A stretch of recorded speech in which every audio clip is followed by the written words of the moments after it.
Rockstars, today we're talking about expansion. We're talking about growth, the pitfalls, specifically of opening multiple locations, which is huge because even if you haven't opened your first, this is a huge discussion to learn early on from our expert guest, Avani Shah. Avani Shah is the CEO of Therapy Smarts. It's a multidisciplinary therapy clinic based in North Carolina. They just opened their second location.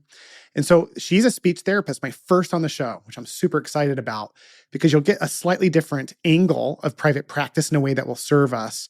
And so Avani is growing, and she doesn't just do PTO TSLP for her pediatric company.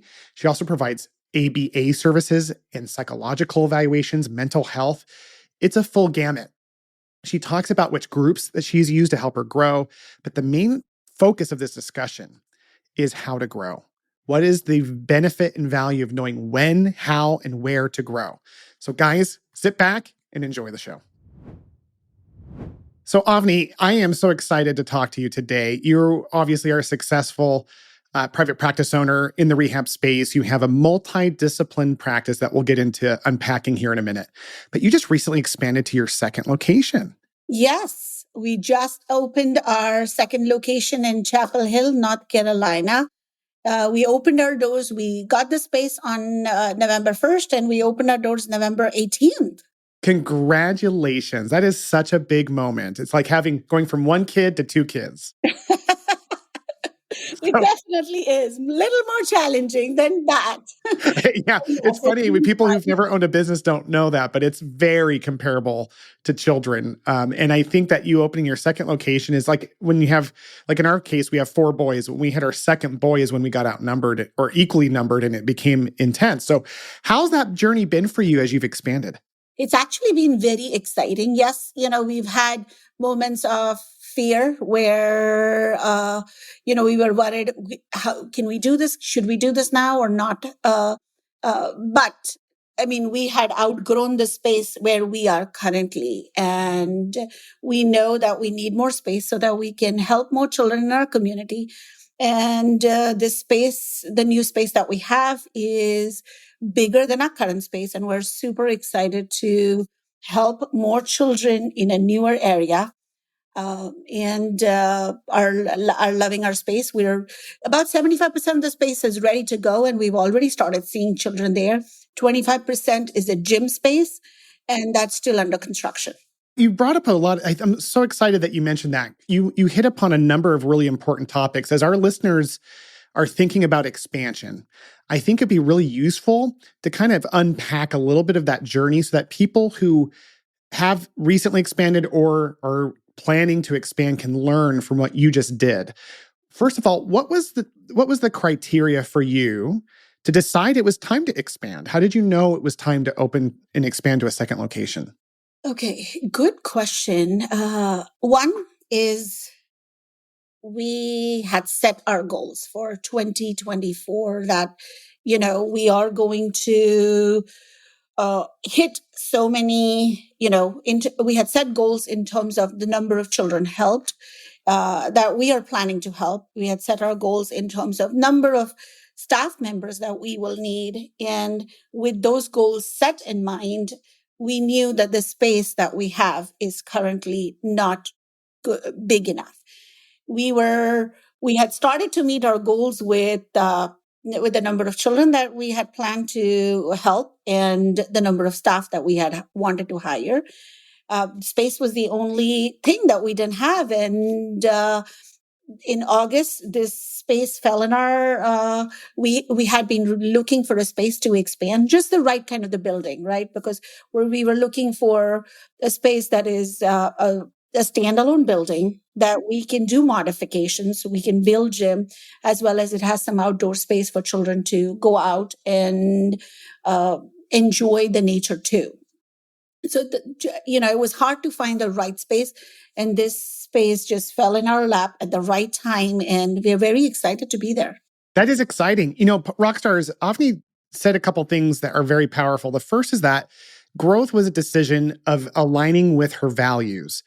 Oftentimes, I think as entrepreneurs, Avani, we get kind of scarcity mindset about growth because it's like, if we're not growing, we're dying. And maybe we even have a vision of like wanting to impact the world and we get over our skis a little bit of growth. But your first thing was like you had a set number of what your goals would be in order to impact the community. The number of children helped is how you said it. So I think that's beautiful that the first thing you guys did was set a plan in place before you knew expansion even looked like to help more people. And then the second thing I noticed that you said was that you guys were pretty capped out on your space already. Like you didn't go expand a second location until that first location was fairly full. Do you know like how busy or how full was your first location before you decided it was time to open a second? So all our therapy rooms were used at all times. In regards to the admin staff, we were 2, 3 people in one room working together, and we were always fighting for a quiet time so that HR HR can get on an interview or I have to, make a call. So it came to the point where, one of us had to work from home on scheduled days so that we can finish our calls. But, just what I said earlier, like it's important to like, we set the goal with with the thought of making a difference. So anybody like who's starting to get into doing the business, the important thing is don't start it with the thought of like just making money, do it with the thought of making a difference and then, everything else will fall in place. I think that's such a powerful comment, Avni, because so many times, again, we can do the right thing from the wrong heart set. Like a scarcity mindset would be, I have to be bigger to be validated as a leader. And so I now have to go, I sign the lease and then I have to go find people. And that's how people fail. But in our case, when we talk about wanting to increase our impact first, as you've done, then it becomes a lot more of a passion, project. I can feel your excitement over this new location and what it means for your vision. If I can ask, what is your vision for your company? Our mission statement is turning challenges into triumphs for all children. And so with Wow. that, our vision is to be the company of choice for all children that we can help with. And as an employer, our vision is to be the company of choice where they want to work. Yes. So how did you bring this news to your team? How did you roll this idea out to your existing team? Because I got a sense that it was time to expand because everyone can feel it. You guys were cramped, all the rooms were taken, the admin team was fighting. So when you decided to open this location, how did you let your team know about that in a way that didn't overwhelm them? They were saying, hey, it's time to expand. It's time that we get new space. We need more offices. So we Ah. said, yes, this is our goal for this year, that we are going to add an additional location. So that's step one, like preparing them way in advance, even. So like letting them know your thoughts, right? Like I also believe in a lot of manifestation. So like I'm manifesting, I'm telling you that this is going to happen in future. I don't know the exact time and date, but this is going to happen in future. So we told them that. And then as we started looking for office spaces, like we started taking their feedback on, what is an ideal location like? What would you look for? So they all had the excitement was building because they all had a say in it. And then finally, when we got this space, like the leaders, the executive team has, even before we put in the offer on any of the spaces, they came and saw the space and either loved it or said, nope, this is not the space for us. And after that, as a team, they work together to design the gym. Like the gym is beautiful. Once it's done and ready, it'll be very impressive. Yeah, I think that's brilliant how you handled that because oftentimes I've coached owners in the private practice setting that just tell people they're doing it as it's like being opened. So I've seen owners like tell people just a few months in advance after the lease is signed. But what you did that I think is so great, and Rockstars pay attention, is that any major change in our company, as much as we can, has to be pertained to or connected to a vision. And so when you created that vision as the visionary of your company, you announced it to your team early. And you're like, guys, I want to go open a practice. I don't know when or how, but this is what we're doing. And everyone's like, cool, because then they can like think about it from a place of it doesn't really hurt them. I've done this before where I've made big changes in my company and I tell them, hey guys, we're rolling this out next month and I need your support. And they're like, what the crap? Versus like, hey, one day I want to create this, or this year I want to do these things. And here's why. And people go, that makes sense, because they can be open to it when they're not like super burned out already thinking there's more work for them to do. Because I'm guessing this new clinic probably created additional work for different people at different times. But when they knew it was coming and they knew why, and they even got a chance to help create some of it, right? Like, then it becomes this team effort thing. So I just think that's brilliant how you were able to help get them bought in early by sharing the vision before anything else started. Yeah, they own it. They're excited about it.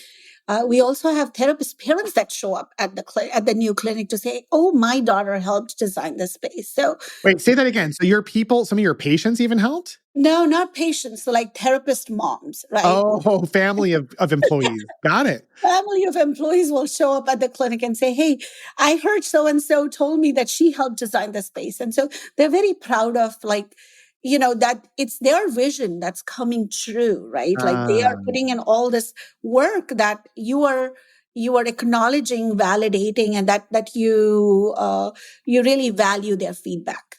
yes. And you're involving the whole family, which is this really cool cultural component of how you've leveraged your company culture to grow and get their buy-in early. I think that's phenomenal. I'm sure people, as they're listening to this, are like, I want to go work for Avani. That's such a cool way of because either we're growing or dying. And if we do it right, it becomes fun and engaging and provides growth opportunities for our other team members as well. So let me ask you this, Avni, what are some of the challenges that you're currently facing as you're expanding? What are the current challenges that we're facing? Hiring is one of them. Hiring. Yes. Everyone I think in the private practice space is going, amen. Exactly. Hiring, it is so hard to find. Of course, there's a lot of shortage. There's a lot of need out there, a lot of job opportunities available, and the number of people that are graduating is less. Since COVID, that has reduced. A lot of the people have retired. So hiring is our biggest challenge. And hiring the person that aligns with our values and our mission is even more challenging. Again, as an entrepreneur, I have learned this the hard way. It is hard to find people. And so when you have somebody applying, you want to almost hire everybody that has the degree. Amen. Right? Oh, she has the degree. She can do it. We can train her, teach her. But I've learned it the hard way that, that's not the way to do it. Hire slow, fire fast if it does not work for your team. Yes. And I think you obviously have lots of experience in this. I can always tell when I'm talking to a successful seasoned leader, because that's the biggest lesson I think we learn, Avni, is the people. We at first we don't know how to screen or get a feel for people, but even in those stages, I look back, I kind of knew the nightmare people before I hired them. I kind of could sense, and I pushed past that just because I doubted my instinct. I mean, who was I to know? How have you dealt with that? Well, it's not only that. It's like, we want to help these families. And so even though your instinct is saying that, no, this might not be the right fit, you're like, we'll just make it work. It will all be fine. You just want to you just want to do it, right? Like you feel that, okay, it's all going to be all right till they come on, and then all the reality comes out. So yes, I agree. It is, it's important to have the children wait on the wait list versus hiring and having to go through transitions often. You're going to lose those children and those families if you constantly have a revolving door of therapists. Man, it's such a balancing act. Like you said, I think when we make the mistake of hiring the wrong fit, it's not because we're bad owners. We want to make it work for our clients. We want to help more people.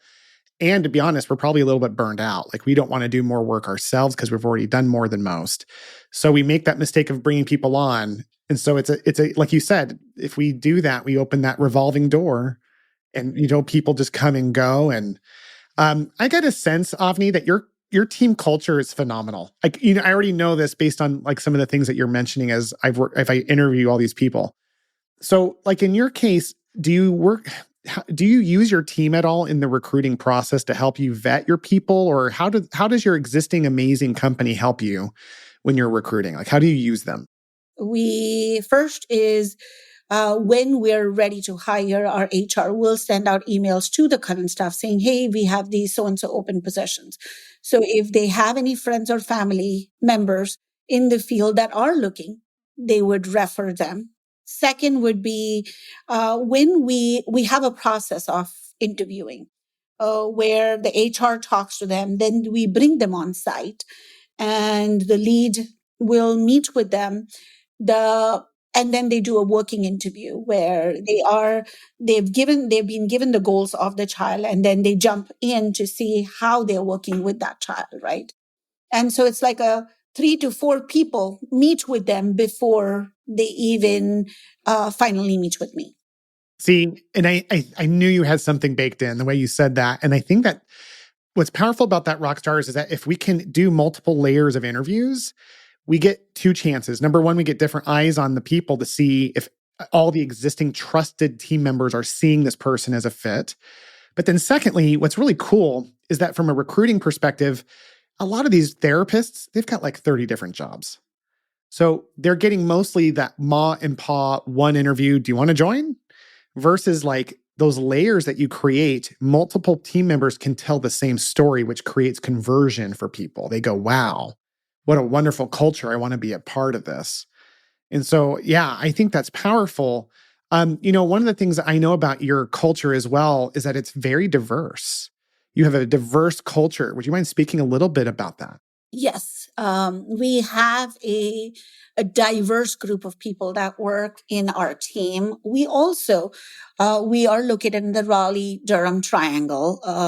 The triad is very famous for having a diverse group of families living here. So our team definitely is able to work with families with varied cultural backgrounds, and it definitely brings like perspective, wealth of ideas, insights, and solutions that enrich the therapeutic experience for every family we serve. So, yeah, so your community is diverse. So your team is diverse, and that helps you create solutions. Can you give an example or an experience where maybe the diverse team helped you create a solution? Sure. So, for example, like a lot of it just as a diverse team, it like if I had and I'm working with an Indian family, and I've never worked with an Indian family before. I don't know what to expect, what is normal in their life. For many children, just because of the complexity of the Indian food, families feed their kids up till certain age, right? And so, as an outsider, I may think, oh, this parent still feeds their child, but it's as a if I knew that it is normal and they are doing it because a lot of the families, one, are vegetarian, two, the food is complex. You have the roti, you have the dal, you have the sabji, you have 3 4 things that you have to mix together to make sure that, one, they're getting their veggies in, two, they're getting their protein in. So it just gives the more you know about other cultures, it gives you that acceptance. And then that way you form a good relationship with the family. They know that you're understanding them, and then then they are able to listen to your suggestions better.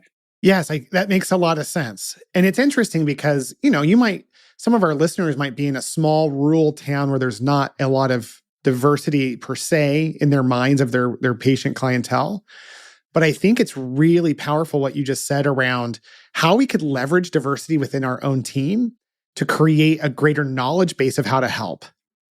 I love that. And it's one thing I really get about your company too, Avani, is that you guys are really big on going a mile deep with people. So like this diverse team that you have helping this diverse population helps you understand what's needed and wanted. But above and beyond that, you have a different model. Like you obviously have PT, OT, and SLP for peds, but you have a lot of other services too. Could you share a little bit about those other services that help your company help people like all the way down in those patients' core? Yes, we are a multidisciplinary team. We do speech PTOT, as you said. In addition to that, we also offer ABA services. This is for children on the autism spectrum. The children are in the building anywhere between 7 to 8 hours a week. So they're getting intensive therapy. Whoa. We also provide mental health therapy, as well as do psychological evaluations for autism, ADHD, and other needs. Unreal. So, obviously I've seen the link a little bit in the past between mental health and outpatient rehab needs, but you've really put it all together into this one formula. I can only imagine what that's like for your families. Do you find that are these mostly for the children, or are you helping the parents too in this process? Like, what does that look like from a parental support? I'm not in the peds world, so what does that look like? And so this whole ABA and mental health was started with parents' request. We've been in practice now for 8 years. A year ago, with the trust and trust that the families have placed in us, they kept coming to me and asking, when are you going to start ABA? They were hustling their children from school to another service, from one, in different locations. And they kept coming and saying, hey, when will you add ABA?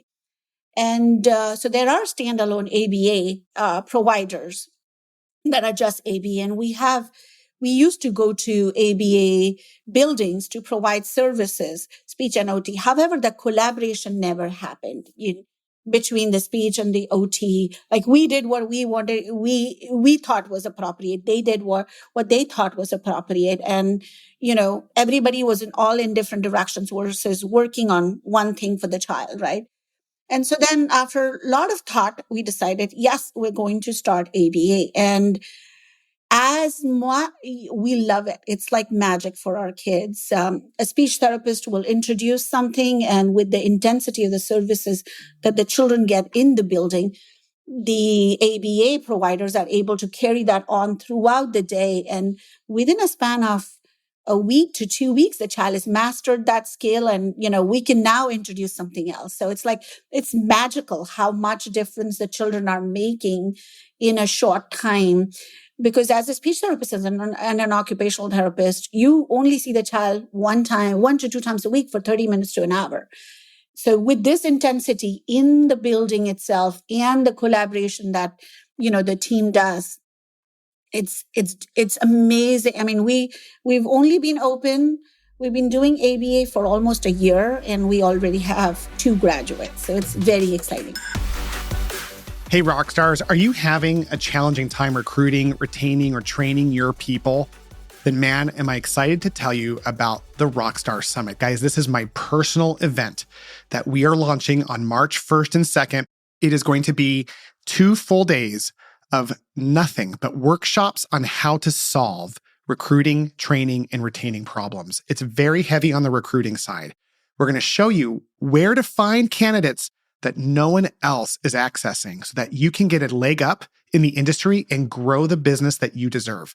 So again, that's March 1st and 2nd. Please go to www.rockstar-summit.com to learn all about the details. I will be there in person teaching some of the classes, but we have experts from across the country coming as well.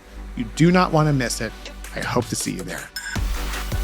Yeah, guys, Rockstars, as you're listening, I hope you're getting inspired around what Avani and her team are doing to help impact their ideal client. I think one of the biggest mistakes we make when we're doing business is, and I want to hear what you think, some of the mistakes that maybe you've made, you could share, Avani, but like what I was thinking in my case is, as an entrepreneur, I think we oftentimes get really excited about lots of options to do things to grow. Like, I could open 5 locations. I could also do specialization in mental health, all these things. But what I have learned, and what you've done so beautifully, and I want the rock stars to pay attention to, is this idea that your focus was creating maximum value for your ideal client. True. So instead of it being about like what we can do to make money, it's how we could maximize the experience that patient has on reaching outcomes. My favorite book of all time is a book called The Speed of Trust by Stephen Covey. And it's like the idea that like when we can produce results for people, it's the quickest way to build trust. And that's where growth comes from a company, which is what you've done. You looked at your ideal avatar, your pediatric patient. You create a mission statement around that individual. You build your services. You listen to your patients. The parents were saying, hey, we need help in these areas. And you invested your time and resources to grow with their needs in mind. And now you've expanded to where you can't handle any more patients. And so you've opened a second location. I think we oftentimes get the cart before the horse on that until we've dialed in our offering. And it's still in work, always in work. But until we get that offering dialed in, we can't really go expand to multiple locations. But now you can confidently, and obviously you've done that very well. So if you were going to give advice to someone who's, getting started in this journey or looking to expand, what's some advice that you'd give them or even some mistakes you would tell them to avoid? Sure. And, as I was saying earlier, as a startup, you always have to stay close to the core issues. Founders must focus on the critical needs and problems of their customers. You may have the best of the ideas, but if your customers don't want it, it's useless, right? So make sure that whatever service or product your customers that you are providing is solving the problem for your customers. So that's one of the things that I would highly, highly recommend. The other ideas would be to just get out of your. It's not easy. When I started, I'm a speech therapist. When I hired my occupational therapist, it was not easy to decide who to hire, right? So just getting out of anything that you do new is to get out of your comfort zone. And only when you get out of your comfort zone and go in your growth zone, that's when you're really going to be able to really grow. If you are always fearing things and, worried about things, then it's going to be hard to just take on the next step. So just take the leap of faith and trust the unknown. Ah, I think that's very sound advice after people have really set their heart on doing what's best for that ideal client, like you said, being really clear on that. I think, Will, you had also asked me, how does that help parents? So one Yeah. of the things our mental health therapist specializes in is called PCIT, parent-child interaction training. So she basically trains the parents on working with their children and the children's behavior. So she sits outside the room, watches them through the camera, and trains the parent over the phone saying, hey, now this has happened, this is how you do it. So really parent are a big part of uh, our success, because they're learning these techniques to transition them every day at home. Wow, that's great. Well, wonderful. I just love where you're going with this. Where are you going? Avani, do you have a dream of 10 locations, or are you just doing it one thing at a time? No, we do have a dream. What's the dream? What is I have a dream moment for Avni? Okay, so our goal is one location each year. So again, in 2025, August, September timeframe, we will be doing this all over again. Wow. Every time we add a new location, there are so many ideas. There are so many things out there that we can and ways that we can help families, right? So one of the other things that we had started to offer earlier this year was aquatic therapy, where we had partnered with a local swimming pool aquatic center to offer that services, where our therapist went in and provided the services. So there's so our goal is one center, one clinic every year in a new location, where we can now help another service area in the community, and then also looking at the need of what is needed. So again, adding other disciplines and or services to help the community better. I love the vision. Like a location a year, that's a very challenging but doable goal, because you're not saying 5 clinics next year, and you're going one per year, giving yourself space to learn and grow. How you said something about listening to what your clients want. How does that look for you? Like, what do you guys do to gather feedback from your customers? We have Eliza on our team who does surveys very frequently. So we are frequently asking parents, how else can we help them? And we're also doing a lot of research on other things that can be beneficial for the child. For example, I started to talk about aquatic therapy, and then I stopped. For certain children, they do much better in water. Water is just a tool, but at the same time, they do much better in water. And we had a wait list of children that wanted aquatic therapy. So that's our next thought that, hey, in our next clinic, maybe we'll have a pool where we can offer aquatic therapy on site. So we're always looking to do better and improve on the offerings that can help children. So, Rockstars, the thing that she said, so many powerful things in this episode. The thing that Avani said that I want you to listen to is that she is building her company around what people are telling her to do. Like the people who are paying the company, the people who are being clients, they're telling her what they want, and she's listening. So instead of going after every possible solution, oftentimes I go to these like conferences where there's vendors and they're like, you should try this new red light system and you should try this and that. And it's all very exciting because they'll tell you stories about clients who are making all this extra money, and all they have to do is spend 20 grand and everything that we do for our company is going to take a time investment, and it's going to be a risk. But in your case, you're not so much sold on just the flashiness of growth as much as you're looking at it from a place of what do they want? And listen to what she said. Rockstar, she talked about asking her clients frequently, what else can we do to help you? So obviously not all the clients are going to know. Sometimes people don't even know what they need, right? But you are at least listening to the things that they said that they do need. And then watch what she's doing, guys. She's listening and watching as she grows. So when they put in aquatics, there was a wait list. Oh, they like this. It was a pilot program for future growth. So I'm sure, Avani, your clinic, your company, when it has 10 clinics, is going to look very different than what it does now because you're constantly evolving, but it will feel similar because you're doing it in the same way, which is really powerful. So yeah, that's really exciting. What else do you see in terms of growth? You're listening to your clients, your those types of items. Do you have any other ideas for different programs and things you want to implement? Yes. And so another thing is the hippotherapy is something Ooh, under yeah. consideration. We do have a lot of therapists. We do offer a lot of programs. So in addition to the speech PTOT, like our therapists are trained in doing the feeding therapy. Oh, wow. We also do AAC, alternative augmentative evaluations and placement of devices. So various things we're already currently offering. However, we do have a lot of children with cerebral palsy and other motor delays coming to the clinic. So I've considered this. Again, this is a goal for future if parents want it to even offer hippotherapy. So sky is the limit in the therapy world, right? Like, there are so many options out there. You just have to weigh what works best for the population that you're serving. And, what else can you do to accelerate that progress? Yes, absolutely. And what's cool about that too is that I'm guessing because you grow in this way, your team is on board because you care about them so much and you involve them even to their mothers and their fathers. It's like this is a real family company.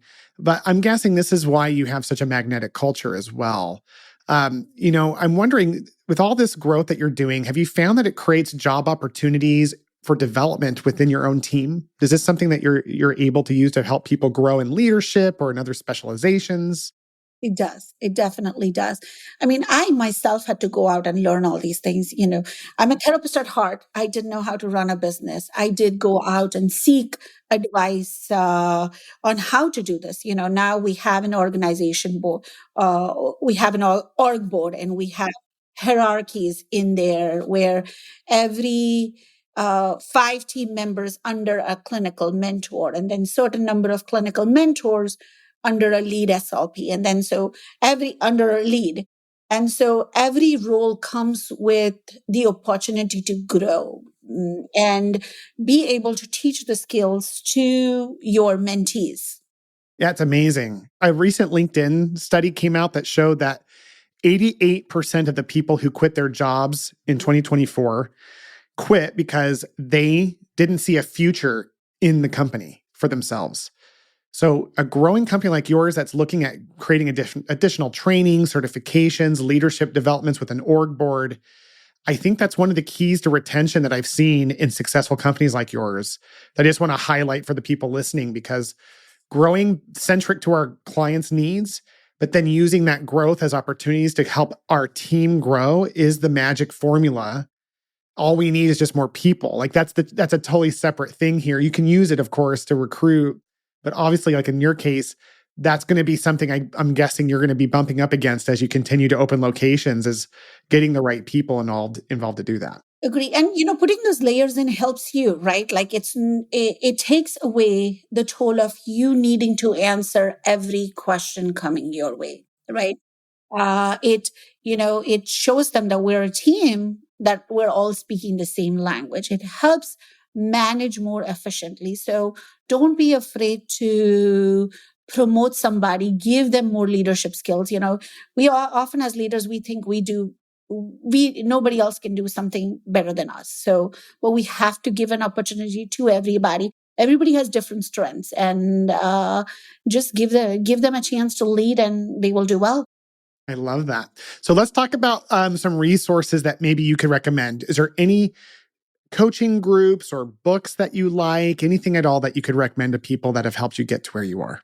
Sure. So coaching groups wise, if you are a speech therapist, there are, again, a lot of my coaching or learning has come through networking. I ask other successful business owners what they are doing. And, just like me, they're always happy to share what mistakes that they've made, what not to do. And how can you improve, right? So Right. like meeting other people, like-minded people, they'll give you a lot of energy. It'll give you vision. Oh wow, she's doing this so well. I can do it too. So that's one of the things. So those right people, reaching out to successful business owners that you idealize to be your mentors would be one of the things that I would say. As a speech therapist, I'm a part of a private practice organization called American Association of Speech Language Pathologists. It's called ASPA. I would highly recommend people to join that group. We often have roundtable once a quarter where we go through issues that we as business owners always face. And people are, other business owners are talking about how they've handled it. The other group that I really learned a lot from is survival strategies. Yes, I know them well. Okay. Craig Fiera, wonderful human being. I was just talking to somebody earlier today about that guy. He's the real Okay. deal. He is. I love him, and now I have to. And again, they are my consultants. I've done a few programs through them, and I will say that I have, in the last 1 year of working with survival strategies, I've seen tremendous success. We've grown 40%. What? Unbelievable. Well, and I think it's a combination of that technology and training combined with the beautiful foundation that you built. You're probably an ideal customer for them, just like your customers are ideal for you because you had all those pieces. But they did. I know survival strategies. I didn't work with them personally, but I worked with a similar company called Measurable Solutions when I was a PT practice owner. And it was just phenomenal. Measurable Solutions still exists, but Survival Strategies is so great, and they're really heavy in the peds space right now. Yes, they are. They are heavy in the peat space. And again, the networking that you get out of all of this, right? So they have trained and consulted so many of us private practice owners, and it has helped us tremendously.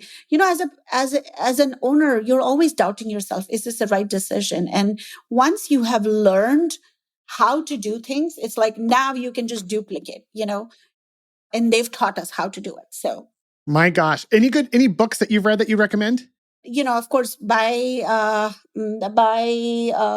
survival strategies of private practice success.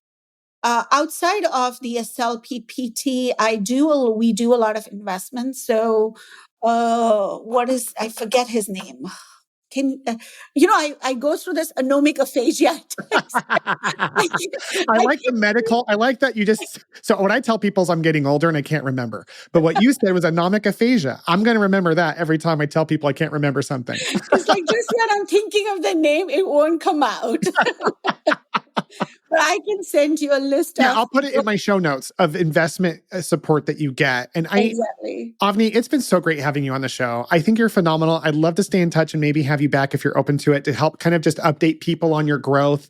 And I'm sure there's a lot of people out there wanting to learn from you, whether it's a provider looking for a job or another business owner or future business owner who wants to network with you. How can they get a hold of you? They can definitely send me an email, Avani Shah at therapysmarts.net, and or call our office at 919-378-1340. We would love to connect and help. That is so great. Well, guys, you heard it here. Avani is easily the single greatest SLP entrepreneur I've ever had on the show. And yes, she's the first, but I will tell you that she is great regardless. And I am so pleased to have been able to spend a minute with you visiting today. So Avani, thank you again for being on the show. Thank you. It's been a pleasure. Thank you so much for taking the time to listen to today's episode. As a thank you, I have a gift. In today's show notes, there's a link for you to join the Stress-Free PT newsletter. This is a comedy newsletter for anyone who works in healthcare. And of course, we're going to have comedy bits. We're going to have inspirational stories, leadership bits. It's going to be a weekly newsletter just to lighten your week, to help you do what you love with more passion. So click that link below and join that newsletter, and we'll see you in our next episode.